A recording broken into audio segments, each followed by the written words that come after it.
अस्सलाम वालेकुम।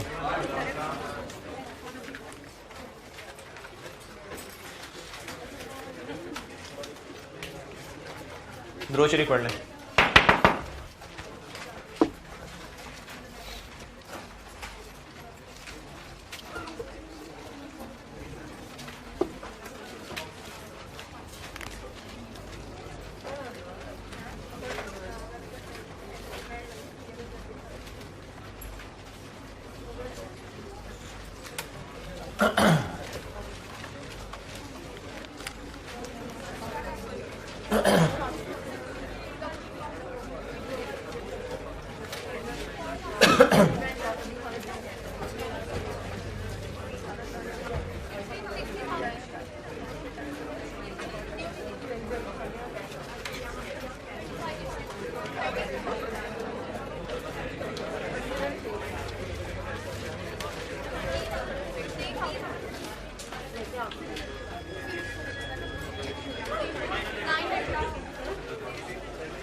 Opening work in process P1 में नहीं लिखना होता हमने।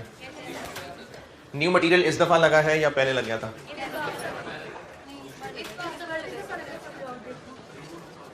ये कल जो मैंने सवाल आखिर में चेंज करा के होमवर्क दिया था वो कर रहा हूँ बोर्ड पे। तो ये इस दफ़ा लगा है और कन्वर्जन ये 40 थे तो अब होंगे 60। ये तो कल वाली लाइन ही आ गई।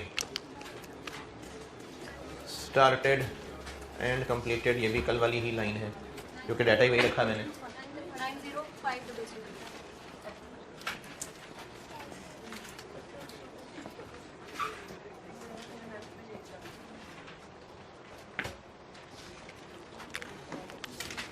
क्लोजिंग वर्क इन प्रोसेस 3000 ये भी वही कल वाली है।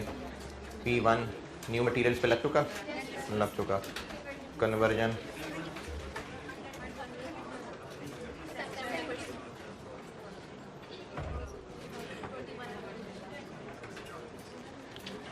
एबनॉर्मल लॉस और एबनॉर्मल लॉस को अच्छा ये कैसे पता चलता है सवाल में कि ये वाला केस है, ये वाला करना है हमने है? ये जो अभी आखिरी वाली चीज़ पढ़ाई है मैंने कल, जिसका एक सवाल कल क्लास में किया, जिसका होमवर्क हमने कर रहा हूँ, कैसे पता ये है? अच्छा ये पता चल गया प्रोसेस 2 का सवाल है, ये पता चल रहा है कि केस 2 है।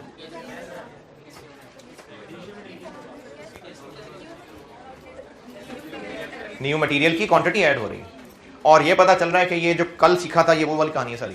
कैसे? क्योंकि लॉसेज नए मटेरियल से पहले हो रहे हैं, क्योंकि लॉसेज हो रहे हैं इंस्पेक्शन स्टेज 30% और नया मटेरियल ऐड हो रहा है 50 पे, इसलिए इससे पता चल रहा है कि ये वाला सवाल है। और अगर ये वाला सवाल है तो एबनॉर्मल लॉस को हम P1 में भी नहीं लिखते, न्यू मटेरियल में भी नहीं लिखते, सिर्फ कन्वर्जन में लिखते हैं।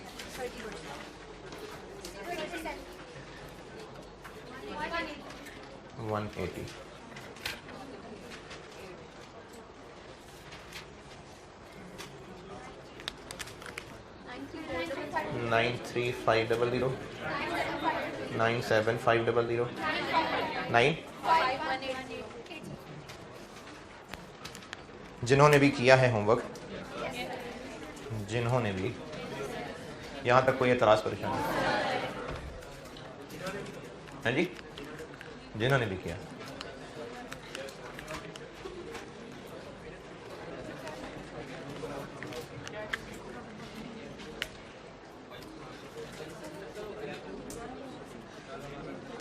जिन्होंने भी किया है।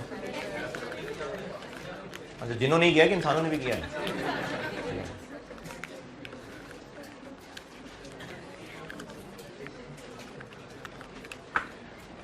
Cost per unit.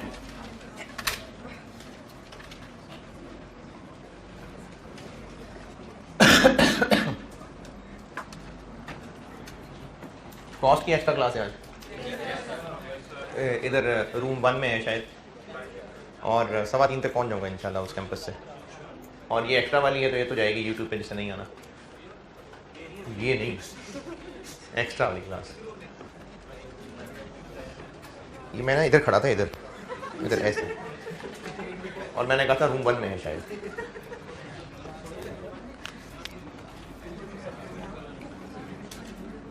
FIFO method था तो इसलिए करंट पीरियड कॉस्ट आएगी बस। ये तो वही फिगर्स हैं।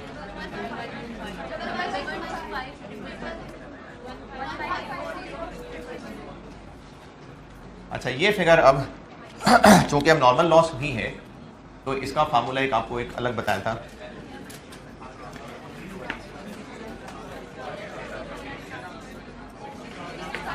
$60,000 माइनस एक्चुअल लॉस 1500 और इनटू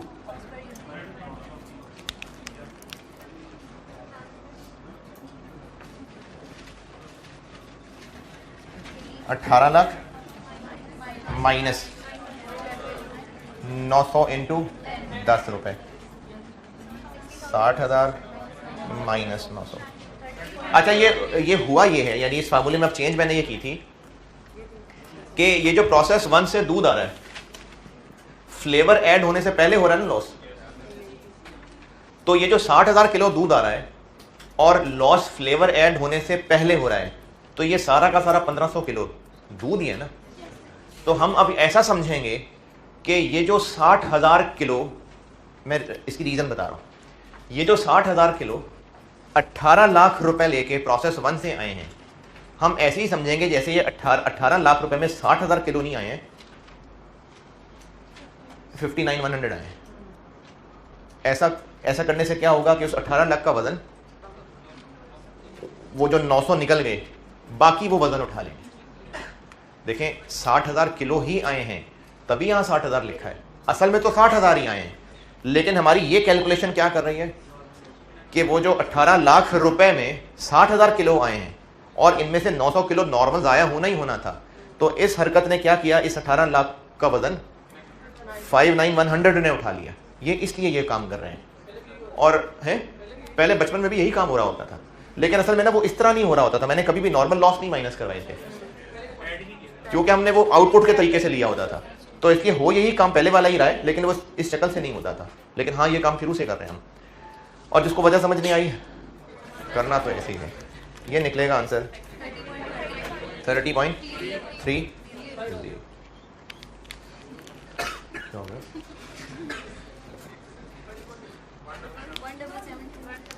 177,255।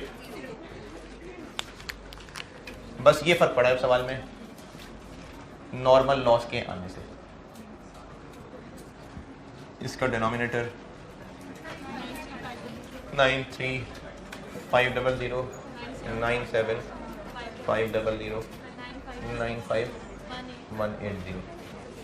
अच्छा, यहाँ पर एक सवाल ये होना चाहिए क्या कि नॉर्मल लॉस की रिकवरी वैल्यू इधर से, कि यहाँ कॉस्ट पर यूनिट निकालते हुए नॉर्मल लॉस की रिकवरी माइनस क्यों नहीं की? क्योंकि वो ये कर ली, यहाँ कर ली ना माइनस, अब वहाँ दोबारा नहीं कर देंगे। और कॉस्ट पर यूनिट निकल आई 18.96, 5, 16.18।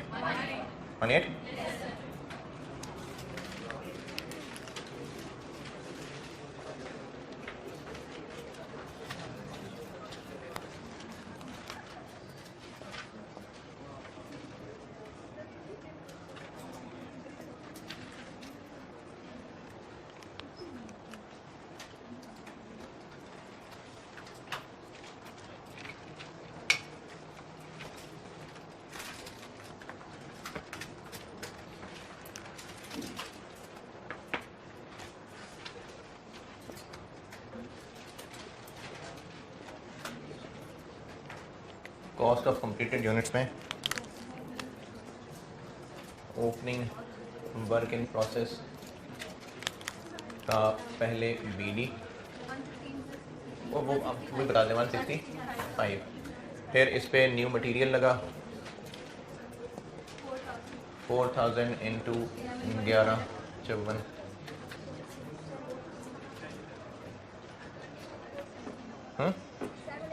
78160 और कन्वर्जन लगी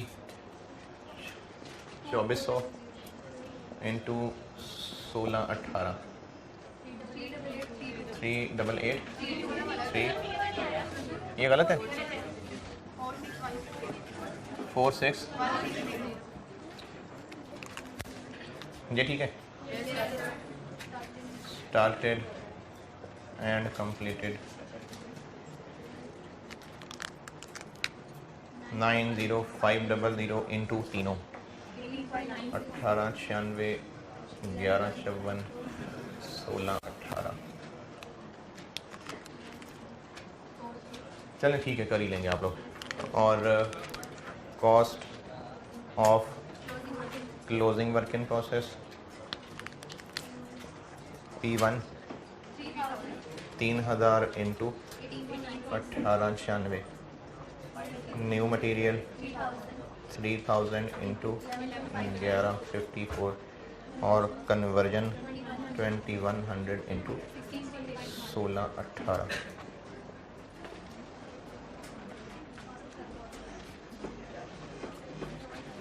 और cost of abnormal loss P1 600 into ये वाला नहीं ये वाला न्यू मटीरियल इस पे लगा नहीं है 180 इंटू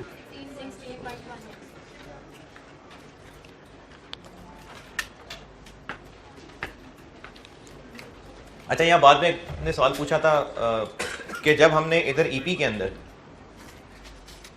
एबनॉर्मल लॉस के यूनिट्स इधर P1 में लिखे ही नहीं या नहीं लिखे तो फिर यहाँ P1 में इसके यूनिट्स कैसे आ गए?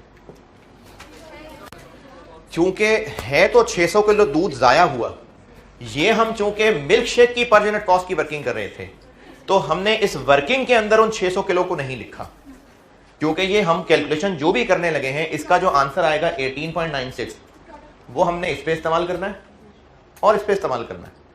इस पे उसको इस्तेमाल ही नहीं करना। जब इस पे इस्तेमाल ही नहीं करना इसलिए इसकी कैलकुलेशन करते हुए यहाँ 600 नहीं लिखे। इसका मतलब ये नहीं कि वो 600 किलो ज़ाया ही नहीं हुए, वो जो ज़ाया हुए हैं वो प्योरली दूध ही ज़ाया हुआ है, इसलिए उस पे 600 पे ये वाली कॉस्ट लगेगी। तो इसलिए लिखेंगे यहाँ 600 किलो लेकिन पर यूनिट कॉस्ट ये नहीं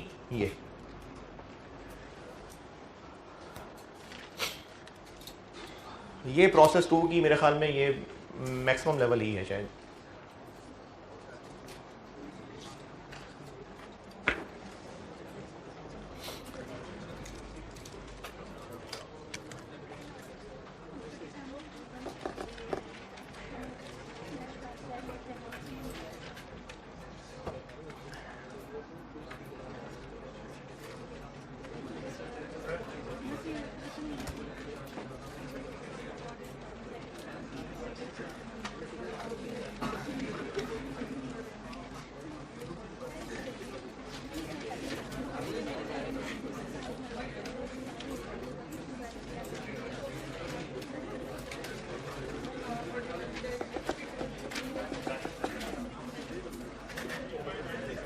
यार ये ना बिल्कुल स्लो स्पीड में कवर करना बोर्ड है जी।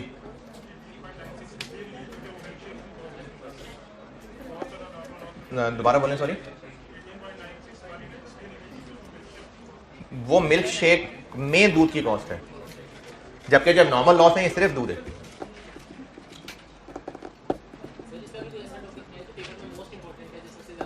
प्रोसेस कॉस्टिंग का सारा कुछ इंपॉर्टेंट है यार। जॉइंट बाय प्रोडक्ट्स पढ़ना है आगे, उसके ज़्यादा चांस होते हैं।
15 क्या, थोड़ा ऊंचा बोल यार।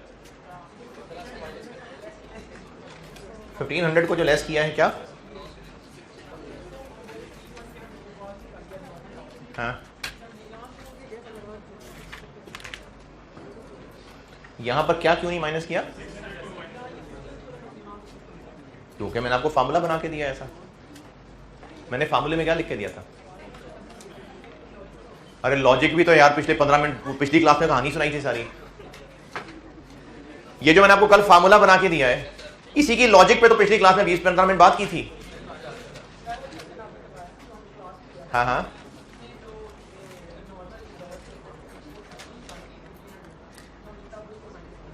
यहां से एबनॉर्मल लॉस नहीं, कल भी यहां से एबनॉर्मल माइनस नहीं किया था, कल भी यहां से एक्चुअल लॉस ही माइनस किया था। हाँ तो किया, फिर भी एक्चुअल लॉस माइनस था यहां से, अभी भी एक्चुअल ही किया है। अब उसकी लॉजिक क्या है? लॉजिक तो वही है जो समझाई थी मैंने, तो उसको सिर्फ फार्मूले की शक्ल बना के दी है।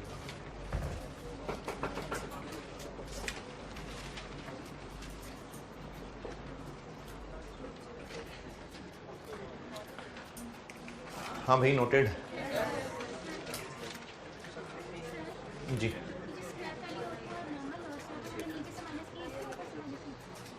हाँ जी, नॉर्मल लॉस की स्क्रैप वैल्यू इधर से क्यों माइनस नहीं की? क्योंकि यहां जो कर ली माइनस, इसमें उसका इम्पैक्ट ले लिया, इस फिगर में इसका इम्पैक्ट ले लिया।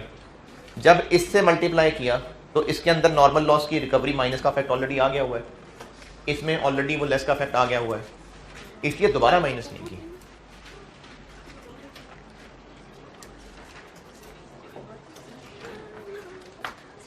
जी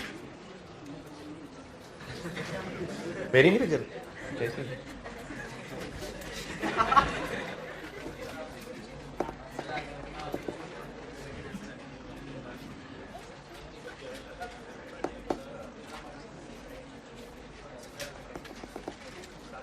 जल्दी नोट करें फिर आगे चलूं।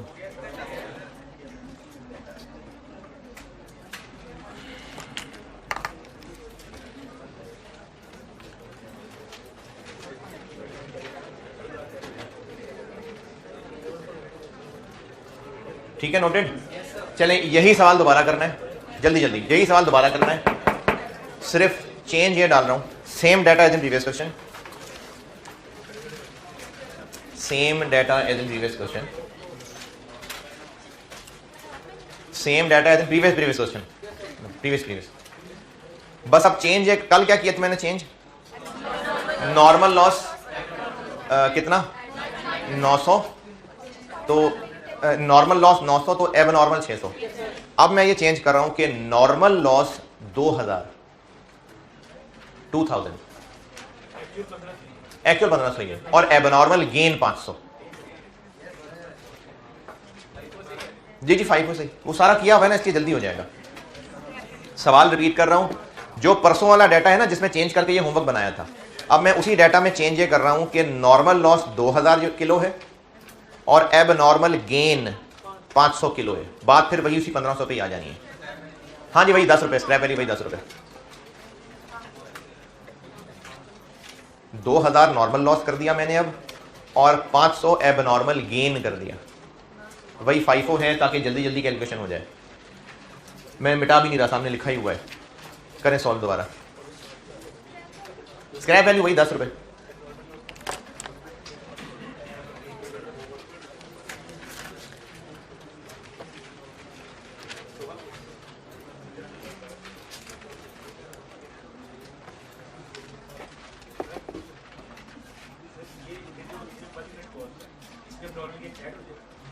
ये तो आपने सोचना है, सोचें क्या मैंने एबनॉर्मल लॉस लेस किया वहां से? नहीं, क्या मैंने उसमें एबनॉर्मल लॉस लेस किया तो फिर एबनॉर्मल गेन ऐड क्यों हो जाएगा? चल सवाल तो करना है।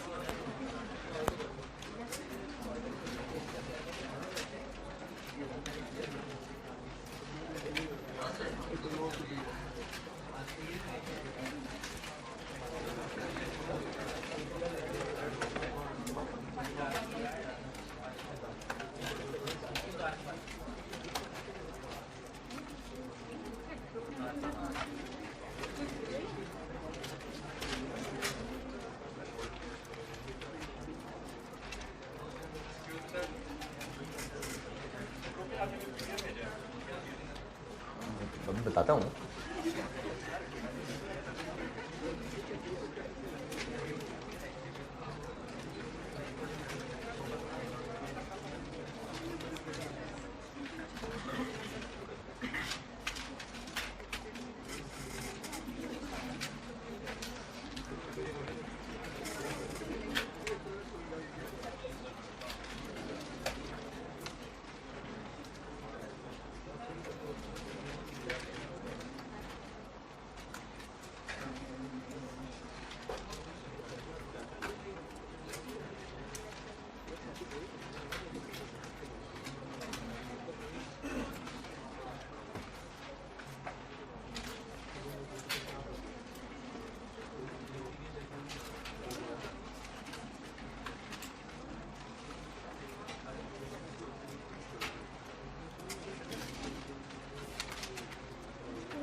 पोस्ट ब्लॉक रिकॉर्ड या कर लेते हैं और असेसमेंट भी देंगे। इतनी लेट क्यों हो जाती है? असेसमेंट सर डेट इसलिए तो टेस्ट हो रहे थे तो थोड़ी तबीयत ठीक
स्क्रैप वैल्यू क्या?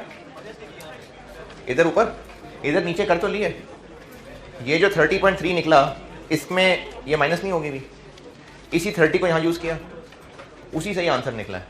ये यहाँ लिखा है।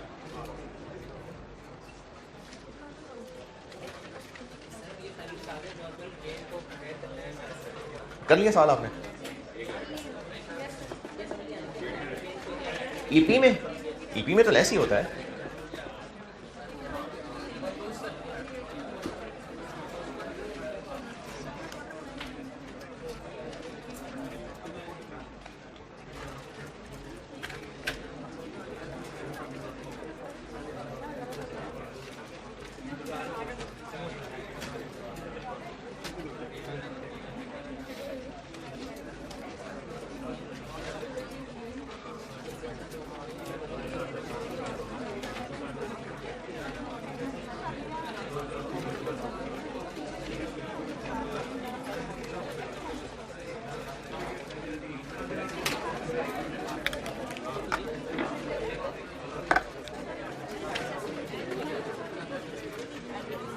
हाँ जी,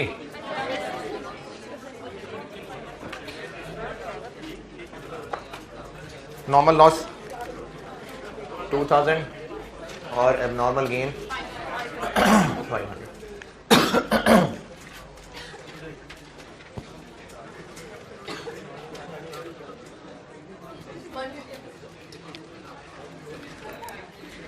एबनॉर्मल गेन है 500 और इधर नहीं आएंगे, इधर 150 और वो भी लेस, क्योंकि ईपी में एबनॉर्मल गेन के यूनिट्स लेस लिखते हैं। 9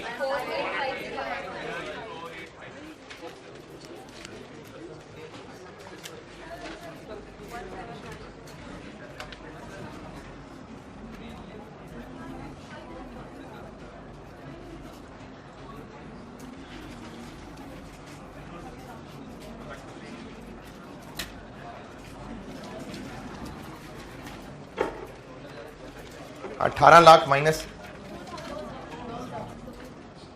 और इधर से भी 2000 30 पॉइंट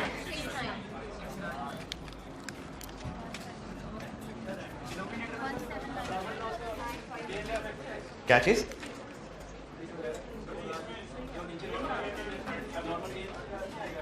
कैसे?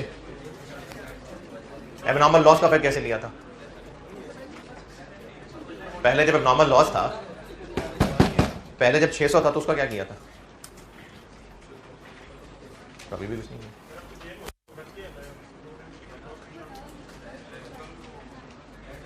तो वो इसमें है ना, देखें, जो हम नॉर्मल लॉस की वर्किंग कर रहे होते हैं वो हम नॉर्मल लॉस के खर्चे बाकियों पे बांट रहे होते हैं।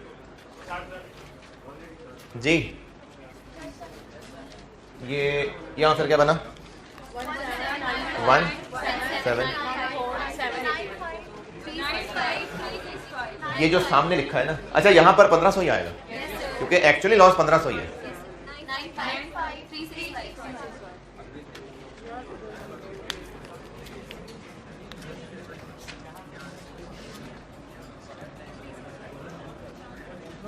अच्छा, जिन लोगों के जहन में ये बात चल रही होती है कि अब नॉर्मल गेन है तो ये तो और ज़्यादा यूनिट्स बन गए हैं, तो आपको मैंने शुरू में ही कहा था कि अब नॉर्मल गेन वो नहीं है जो बन गए, ये वो है जो ज़ाया नहीं हुए।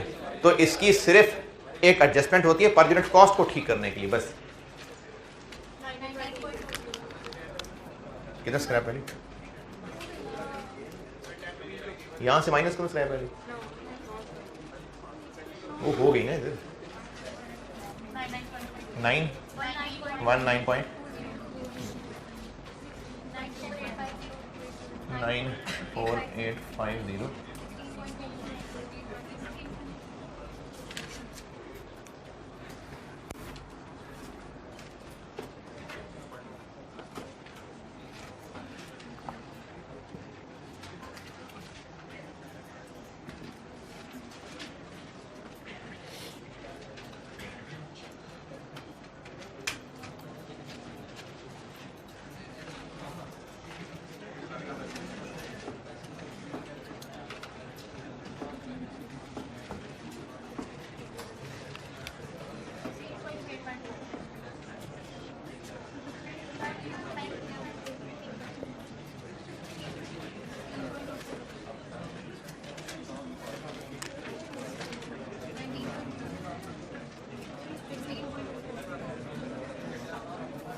ये है जी सवाल।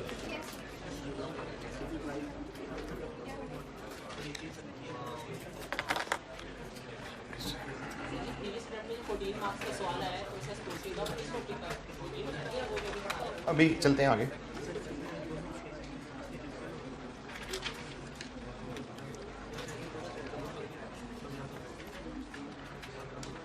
प्रोसेस 2 केस 2 ख़त्म। और इसका एक बड़ा अच्छा बड़ा जामे किस्म की कैलकुलेशन का एक सवाल आया तो बहुत पहले था, लेकिन अच्छी कैलकुलेशन है। वो होमवर्क है आपका, और वो होमवर्क वो डिस्कस लेक्चर 49 में होगा, क्योंकि 48 तो आज ही शाम को है, दोपहर को। तो वो होमवर्क आपको बता रहा हूँ।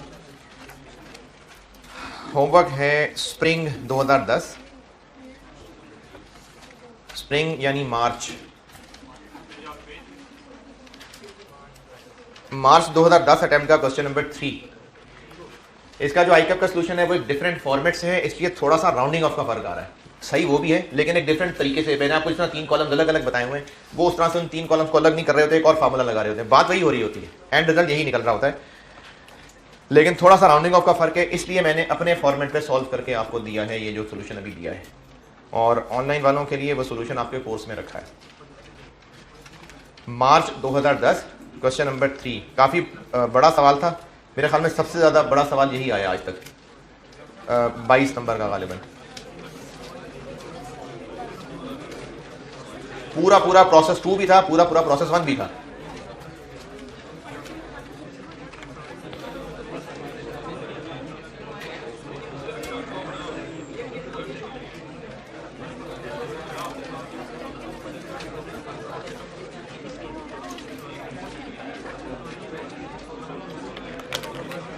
मार्च 2010। अच्छा, ये होमवर्क डिस्कस होगा ना, तो फिर वो जो टेस्ट में क्वेश्चन नंबर 2 जिसमें इनपुट भी नहीं बताते, आउटपुट भी नहीं, वो भी हो जाएगा डिस्कस है। असेसमेंट आप लोग आज ले लीजिए, और वैसे तो उसमें आसान सवाल ही डाले थे मैंने असेसमेंट में, बस चीज़ें पूरी की थी कि प्रोसेस वो अपना ओवरहेड हो जाए। और तो आप टेस्ट वापस ले लें, और अगर आप चाहेंगे कि उसकी डिस्कशन हो, पहले सोल्यूशन देख ले, क्या पता सोल्यूशन देख के समझ आ जाए, उम्मीद आ जाएगा। लेकिन अगर नहीं तो फिर बता दें। FAR 2 में तो डिस्कस कर ली हुई है मैंने असेसमेंट, FAR 1 में भी हो गई, कॉस्ट की रहती है, वो आप कहेंगे तो हो जाएगी डिस्कस, नहीं कहेंगे तो हो गई बस। किसी ने इंडिविजुअली पूछना हो तो पूछ लेना। असेसमेंट चेक हो गई, वो वापस ले लीजिएगा। और स्प्रिंग 2010 क्वेश्चन 3 होमवर्क दिया है मैंने, है लेंथी सवाल, 22 नंबर का सवाल है, 2 डिपार्टमेंट का फुल फ्लैज सवाल है, लेकिन अच्छी कैलकुलेशन है। ये प्रोसेस 2 केस 2 का सवाल है। प्रोसेस 2 केस 2 बस बहुत हो गया।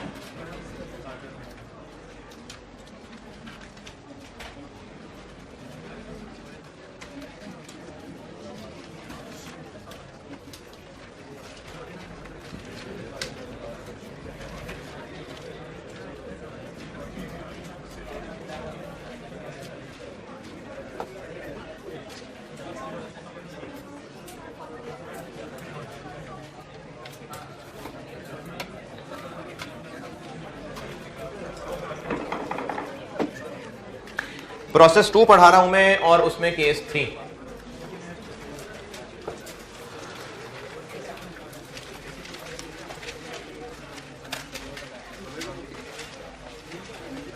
अच्छा, इसकी डिस्कशन में भी कुछ लोगों के पुराने सवालों का आंसर भी कर दूंगा, मैंने शायद पेंडिंग किया था कभी।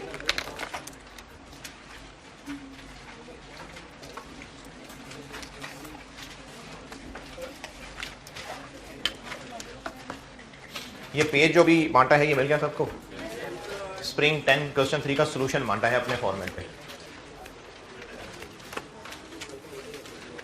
सबको मिल गया पेज? आपके कोर्स में मैंने रख दी। हाँ, नहीं मिला? पेजेस बचे में कहीं? वो पड़े उधर। केस 3, ये टेस्ट तो नहीं हुआ है सच, लेकिन बहरहाल ये भी एक शक्ल है। केस 3 ये बना रहा हूं, ये भी मैं खुद से एक सवाल करा के बस ये केस खत्म कर, ये प्रोसेस 2 खत्म, बहुत है, फिर हम एंट्री से आ जाएंगे। केस 3 ये बना रहा हूं कि further material cost is added, added नहीं, इनकर्ड ज़्यादा मुनासिब है, इनकर्ड इन प्रोसेस 2।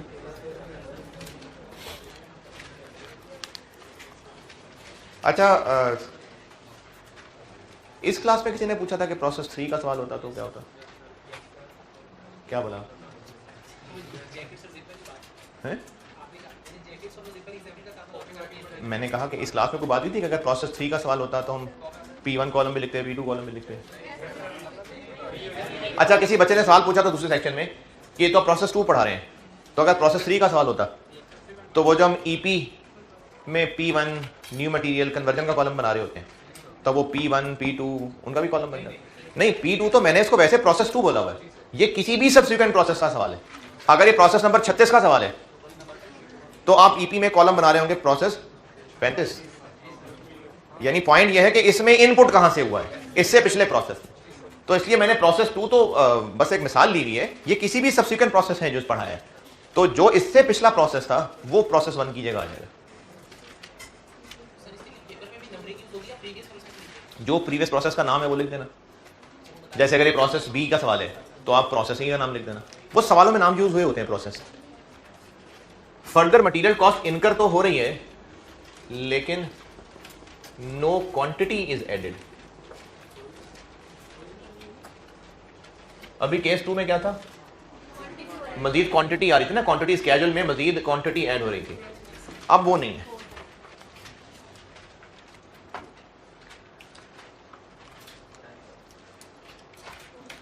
अच्छा, इसकी मिसाल ये हो सकती है, इससे पहले तक जितने सवाल किए थे उनमें मैं कभी सवालों के अंदर वर्ड यूनिट लिखवा रहा होता था, कभी उसको केजी कर लेते थे, लीटर भी शायद कहीं था या ज़बानी बोला होगा। ये सब एक ही बात थी। यूनिट एक जनरल वर्ड था जो क्वांटिटी को रिफ्लेक्ट कर रहा था। जैसे अभी भी जो सवाल मैंने यहाँ से मिटाया है, क्वेश्चन में मैंने डाटा का लिखवाया था केजीज, लेकिन सामने क्या लिखा मैंने? यूनिट। तो वो बस एक जनरल वर्ड था, यूनिट, मकसद था क्वांटिटी को रिफ्लेक्ट कर रहा है। लेकिन अभी तक जितने सवाल किए और इस चैप्टर में ज़्यादातर यही हैं जो बोल रहा हूँ। वेरिएंस के चैप्टर में जाएंगे ना, फिर बात बदल जाएगी। अभी प्रोसेस कॉस्टिंग के सवालों में ज़्यादातर सवाल ऐसे ही हैं कि जिस तरह से तादाद मटेरियल की मैयर हो रही है वही तादाद प्रोडक्ट की है। जैसे अगर मटेरियल 3000 किलो दूध, 1000 किलो फ्लेवर है, तो प्रोडक्ट भी 4000 किलो मिल्क शेक है। यानी मटेरियल की तादाद अगर किलोज में चल रही है तो प्रोडक्ट भी किलो में चल रहा है। अगर कोई केमिकल बनाता है बिजनेस, तो केमिकल ए इनपुट हुआ 10,000 लीटर, केमिकल बी इनपुट हुआ 5,000 लीटर, तो जो आउटपुट है, प्रोडक्ट है, वो भी लीटर्स में ही होगा। ज़्यादातर सवाल इस चैप्टर में, बल्कि शायद सारे सवाल ऐसे ही हैं। लेकिन अभी मैं इस वक्त जो केस 3 बताने लगा हूँ, ये शक्ल है कुछ डिफरेंट। इसकी मिसाल ऐसे है कि आपने क्या पूछा था? जैकेट्स। चलो जैकेट्स बना देते हैं। एक बिजनेस लेदर जैकेट्स बनाता है और उस लेदर जैकेट में डायरेक्ट मटेरियल सिर्फ चमड़ा नहीं होगा, उसके अंदर जो कपड़ा लग रहा है या फर है, अगर वो भी है, जिप भी है, जो उसमें अगर बटन्स लग रहे हैं अच्छे कीमती महंगे वो भी हैं। तो जो जैकेट का डायरेक्ट मटेरियल है वो 3-4 तरह की चीज़ें हैं। अच्छा, ये जो 3-4 तरह की चीज़ें हैं, इनमें से जो चमड़ा है ये शायद स्क्वायर फीट के हिसाब से होता हो। जो इसमें जिप है वो जस्ट तादाद होगी, एक जिप नहीं, मीटर भी नहीं, वो तो एक स्टैंडर्ड साइज की जिप होती होगी। जो बटन्स हैं वो भी जस्ट क्वांटिटी होती होगी। अब ऐसी हालत में डाटा कुछ इस तरह का बनेगा कि प्रोसेस 1 में लेदर इनपुट हुआ। अब ये लेदर जितना भी है, इनपुट के बारे में ये कहा जाएगा कि 500 जैकेट्स के लिए लेदर इनपुट हुआ है। अब ये लेदर 500 है, हो सकता है ये 2500 स्क्वायर फीट हो, लेकिन बात हो रही है इस प्रोडक्ट की तादाद की। यानी इस सवाल में क्वांटिटी स्केड्यूल बना तो उसमें इनपुट क्या आ रहा होगा, 500 यूनिट्स जैकेट के। तो ये इनपुट क्या है, 500 जैकेट्स के लिए लगने वाला चमड़ा। इस प्रोसेस 1 में इस चमड़े की कटिंग हुई, और अगर लॉसेस को फिलहाल छोड़ दें तो वो कटिंग होने के बाद चमड़ा अगले प्रोसेस में चला गया जहां पर इसकी स्टिचिंग हुई।